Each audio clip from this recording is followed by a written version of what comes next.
इकडे नोटाबंदीनंतर काळ्या पैशाला चाप लावण्यासाठी केंद्र सरकारने आयकरामध्ये सुधारणा करणारं नवं विधेयक आणलेलं आहे। लोकसभेमध्ये हे विधेयक सादर केलं जाणार आहे आणि त्यानुसार नोटबंदीनंतर खात्यामध्ये जमा होणाऱ्या अघोषित रकमेवरती 50% कर लावला जाणार आहे आणि जर आयकर विभागाने छापा टाकून बेहिशेबी रक्कम जप्त केली तर त्यावर तब्बल 85% कर देण्याचा प्रस्ताव मांडण्यात आलेला आहे। प्रशांत कदम आपल्याबरोबर आहे। प्रशांत, हा नवा प्रस्ताव नेमका काय असणार आहे, यातल्या तरतुदी काय आहेत?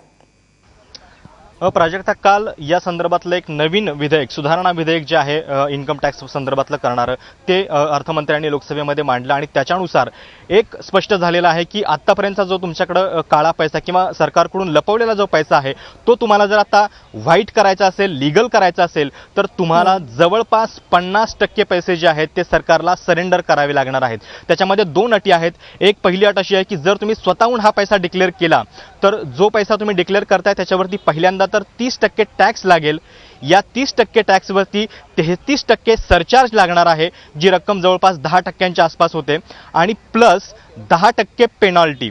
म्हणजे अशा पद्धतीने जवळपास 50% पैसा, म्हणजे उदाहरणार्थ एखाद्या व्यक्तीची अघोषित संपत्ती जी आहे ती 1 करोड असेल आणि 1 करोडची रक्कम जर त्याने डिक्लेअर केली की सरकारकडे, तर या 1 करोड पैकी 30% पेनॉल्टी म्हणजे 30 लाखांची 30% टॅक्स पहिल्यांदा कट होईल, 30 लाख रुपये त्याच्यामध्ये।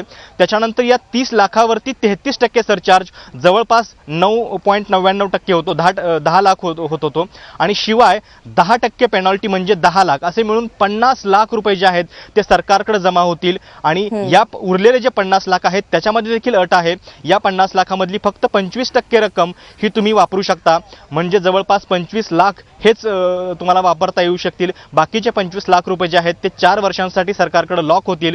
प्रधानमंत्री गरीब कल्याण योजना नावाची जी नवीन योजना काढण्यात आलेली आहे त्याच्यासाठी हा फंड वापरला जाईल। दुसरीकडे जी सरकारनं मुदत दिलेली आहे 30 मार्च पर्यंतची, तोपर्यंत जर तुम्ही संपत्ती डिक्लेअर केली नाही आणि त्याच्यानंतर काही अघोषित संपत्ती सरकारला आढळली तर मात्र अजून जास्त कर तुम्हाला द्यावा लागणार आहे, जवळपास 85% इतका।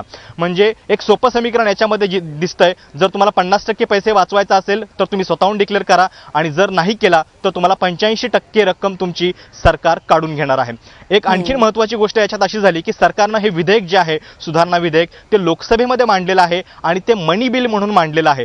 त्याच्यामुळं लोकसभेमध्ये सरकारचं बहुमत आहे, राज्यसभेनं ते पास नाही केलं, त्याच्यामध्ये गदारोळ जरी झाला तरी 2 आठवड्याच्या आतमध्ये ते राज्यसभेला संमत करावंच लागतं। जर नाही केलं तर ते बाय डिफॉल्ट ते मंजूर झालं असं समजून लोकसभेकडेच परत येतं। त्याच्यामुळे सरकारचा देखील मार्ग या निमित्तानं मोकळा झालेला आहे। प्रशांत, धन्यवाद या सगळ्या सविस्तर माहिती।